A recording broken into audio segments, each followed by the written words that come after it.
আসসালামু আলাইকুম এভরিওয়ান, আমি অদিতি। সবাইকে আমন্ত্রণ জানাচ্ছি আবার নতুন একটা ভ্লগে। তো এই তো আমরা ট্যুরে যাব।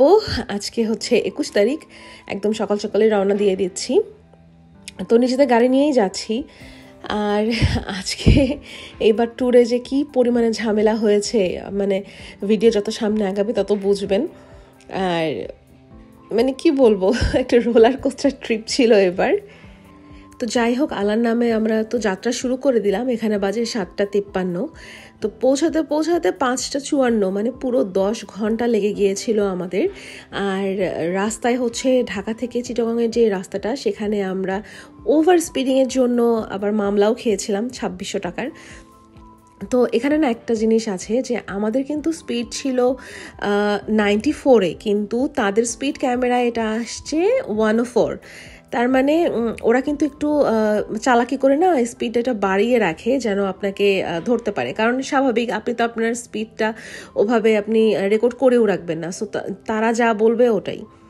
তো যাই হোক, এখন আর কি করা, যেহেতু তাদের স্পিড ক্যামেরাতে এটা এভাবে ধরা পড়েছে, তো এখন তো আর কোনো কিছুই তেমন আর বলার নাই। তো টাকা দিয়ে আর কি চলে আসা লেগেছে। তারপর তো এই 10 ঘন্টা জার্নি শেষে আমরা হোটেলে এসে পৌঁছালাম। আর আমার কোনো ইচ্ছা হচ্ছিল না যে একটু রুম ট্যুর নেই, একটু এই ট্যুর নেই, মানে এতটাই টায়ার্ড, এতটাই এক্সস্টেড ছিলাম আমরা সবাই, আর ভালোই লাগছিল না। তারপরেও ক্যামেরা দিয়ে কোনো মতে একটু ভিডিও নিয়ে দেন মানে চেঞ্জ করেই মনে হয় আমি ঘুমিয়ে পড়েছিলাম, আর কোথাও যাওয়া হয়নি। এরপরে হচ্ছে এটা হচ্ছে তার পর দিনের মানে সকালের ভিডিও। আমরা হচ্ছি এবার উঠেছি ওশেন প্যারাডাইজে। আর এই যে এখান দিয়ে আমাদের গাড়ি দেখা যাচ্ছে। তো মানে নিজেদের গাড়ি নিয়ে যাওয়ার অ্যাডভান্টেজও আছে, আবার ডিসঅ্যাডভান্টেজও আছে। সেটা হচ্ছে যে আপনি যখন মানে ডিসঅ্যাডভান্টেজ আগে বলি, পুরো 10 ঘন্টার একটা জার্নি, যেটা খুবই খারাপ। আর তারপরের অ্যাডভান্টেজ হচ্ছে যে আপনি এখানে এসে নিজের মতো ইচ্ছা মতো ঘুরতে পারবেন, কোনো ঝামেলা নাই, যখন মন যায় তখন সেখানে বের হয়ে যেতে পারবেন, এই আর কি।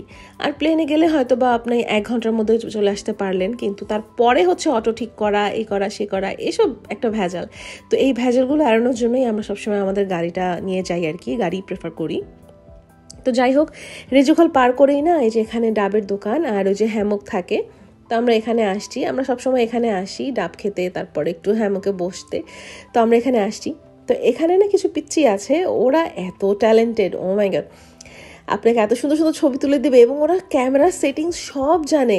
বলে আইফোন হলে এভাবে তুলবেন, তারপরে হচ্ছে অ্যান্ড্রয়েড হলে এভাবে তুলবেন।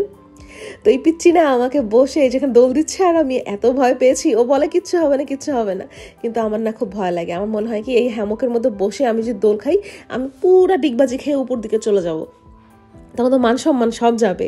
একে তো ভারী শরীর, আমি তো চিকনো না যে আমি ধাপ করে উঠে যাব। ওই ভয়ে আমি একদম স্টিফ হয়ে এক জায়গায় বসে থাকি। তো এনিওয়েজ, এই যে দেখেন আমাদের ডাইরেক্টর সাহেব আমাদেরকে কি সুন্দর করে ডাইরেক্ট করে করে আমাদের ভিডিওসগুলো করে দিচ্ছিলেন, আর আমরা দুজন খালি হাসছিলাম আর অবাক হচ্ছিলাম, মানে অবাক হয়ে আসলে হাসছিলাম। তো তার নাম হচ্ছে মোহাম্মদ ইসমাইল। এত ছোট বাচ্চাটা আর এত কিউট, আমার ওকে এত ভালো লেগেছে। আমার মনে হচ্ছিল, আরে ওর জন্য যদি কিছু করা যেত, বা ওকে যদি আমি নিয়ে আসতে পারতাম আমার কাছে, তাহলে হয়তো বা খুব ভালো হতো। যাই হোক, সেখান থেকে আমরা চলে গিয়েছিলাম ইনানির দিকে। ইনানি ঠিক না, এটা হচ্ছে ওই যে পাটুয়ার টেকের দিকে আমরা চলে গিয়েছিলাম।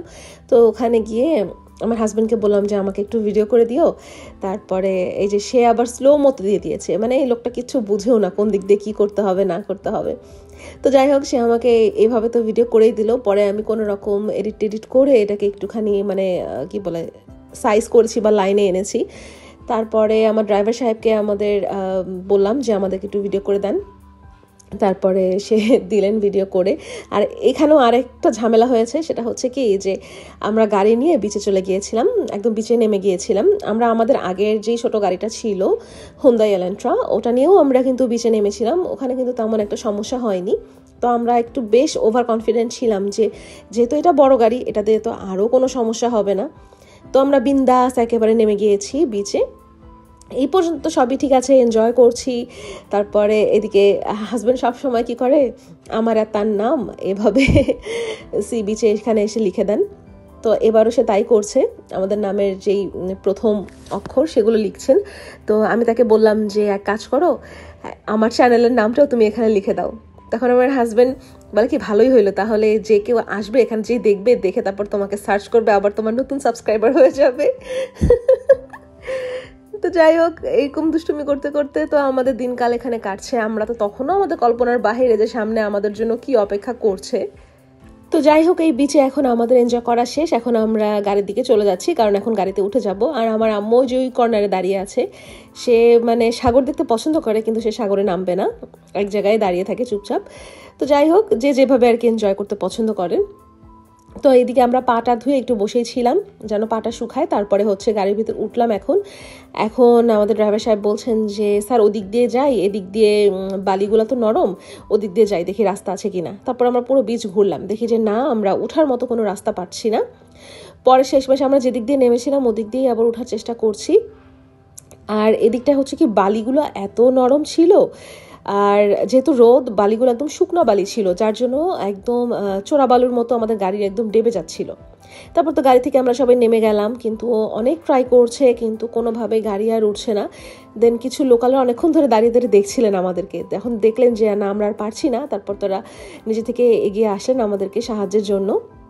তারপরে তারা ওই যে বালি সরিয়ে সরিয়ে নারিকেলের এই যে এগুলোকে কি বলে, যাই বলুক না কেন, আমি এখন মনে পড়ছে না, এগুলো দিয়ে চাকার মধ্যে রাস্তা করে দিলেন যেন, আর চাকা যখন গাড়িটা উঠবে তখন যেন আর বালির নিচে চাকাটা না থাকে। এটা সাহায্যেই যেন গাড়িটা একদম উপরে উঠে যেতে পারে। তবে তারা আমাদেরকে হেল্প করছে, আমরা অবশ্যই তাদেরকে কিছু না কিছু তো দিয়েছি, কিন্তু বিশ্বাস করেন, আপনার যতই টাকা থাকুক না কেন, মানুষের মানবতা বা সাহায্যের আগে এই টাকার কোনো মূল্যই থাকে না। এই যে দেখেন, আমার টাকা আছে, কিন্তু কেউ যদি আমাদেরকে এখান থেকে সাহায্য করতে না আসতো, তাহলে সেই টাকা দিয়ে আমি কি করতাম, বা আমার এই টাকাটা কোন কাজে আসতো, তাই না? তো আসলে কিছু কিছু জিনিস আসলে টাকা দিয়ে কখনোই পরিমাপ করা যায় না। তো মানে আল্লাহর অশেষ রহমত যে আল্লাহ তাদেরকে সাহায্যের উসিলা হিসাবে আমাদের জন্য পাঠিয়ে দিয়েছেন, এবং আমরা উদ্ধার হতে পেরেছি, আলহামদুলিল্লাহ। তো যাই হোক, এগুলো করতে করতে লাঞ্চ আওয়ার হয়ে গিয়েছিল, আর আমরা এখন লাঞ্চ করতে চলে আসছি ওশেন কিচেনে। এটা বে ওয়াচের পাশেই। তো মানে আমরা না বেশ একটু আপসেটই ছিলাম, কারণ এইরকম জিনিসটা আসলে আমরা এক্সপেক্ট করিনি। আমরা বেশ ভয় পেয়ে গিয়েছিলাম যে যদি লোকালসরা এসে আমাদের হেল্প না করতো, তাহলে আমরা কিভাবে এখান থেকে উঠতাম না উঠতাম, মানে এই সমস্ত জিনিস নিয়ে আমরা একটু মোটামুটি বেশি ডিস্টার্বই ছিলাম। তো যাই হোক, এখান থেকে আমরা অর্ডার করেছি স্কুইড ফ্রাই নিয়েছি আমি আমার জন্য। আমার আম্মু তো লাঞ্চ করেনি। মানে আমাদের এরকমই যে একটু টেনশনে পড়ে গেলে খিদা শেষ হয়ে যায়, আর কোনো কিছু খেতেই পারি না। তো আমার হাজব্যান্ড আর ড্রাইভারের জন্যই হচ্ছে মানে খাবার দাবার নেওয়া। তবে এখানে না বেশ ভালো এক্সপেন্সিভ যেটা দেখলাম। তো বলতে গেলে দুজন মানুষ খেয়েছেন, তো বিল আসছে কত, 2400+। তো দুজন মানুষ খেয়েছে 2400+। আসলে আমার কাছে মনে হলো এটা ভালো এক্সপেন্সিভ। তো খাওয়া দাওয়া করে আমরা আবার হোটেলের দিকে চলে গিয়েছি, কারণ ওই যে বললাম আমরা সবাই একটু আপসেট হয়ে গিয়েছিলাম, আর কোনো কিছুই ইচ্ছা হচ্ছিল না করতে, যার জন্য আমরা একদম হোটেলে চলে গিয়েছি। আর এসেই আমি আর আম্মু আমাদের জন্য একটু চা অর্ডার করেছি। আমরা আবার মানে এরকম জাল করা চা ছাড়া খেতেই পারি না।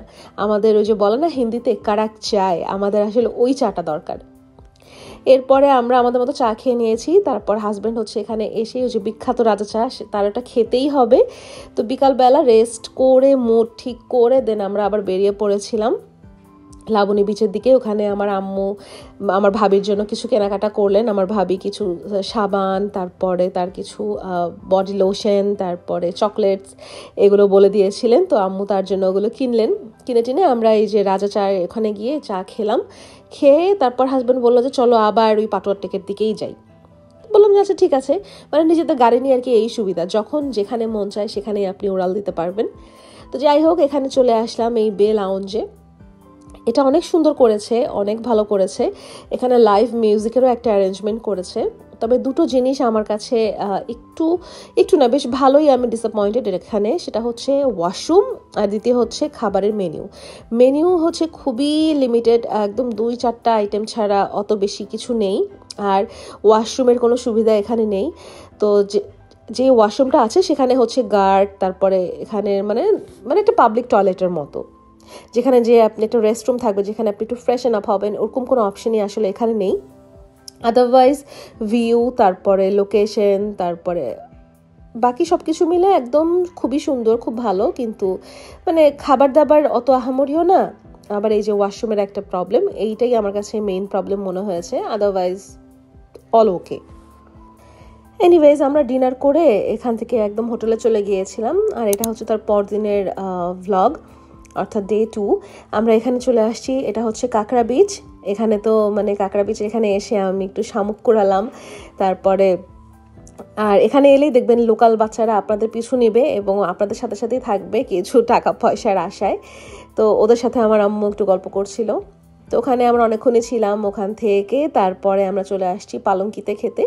পালঙ্কির খাবার বরাবর আমার কাছে অনেক বেশি ভালো লাগে। আর পালঙ্কি আমি যতবারই আসি দেখি যে একবার নতুন করে এটাকে সাজানো হয়, তো দেখতে বেশ ভালোই লাগে।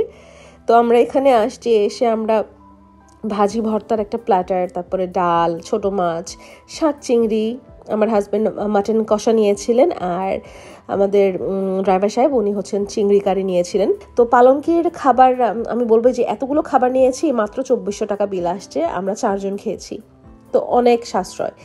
তো আর ওশান কিচেনে দেখেন 2 জন খেয়েছে 2400 টাকা, আর এখানে আমরা 4 জন খেয়েছি, এত কিছু খাবার 2400 টাকা। তো আমার মনে হয় পালঙ্কি হচ্ছে বেস্ট অপশন। তো যাই হোক, খাওয়া দাওয়া শেষ করে আমরা আবার হোটেলে চলে আসছি সানসেট দেখার জন্য। আমরা হোটেলের রুফটপে চলে গিয়েছিলাম যে আজকে সানসেট আমরা এখানেই দেখব।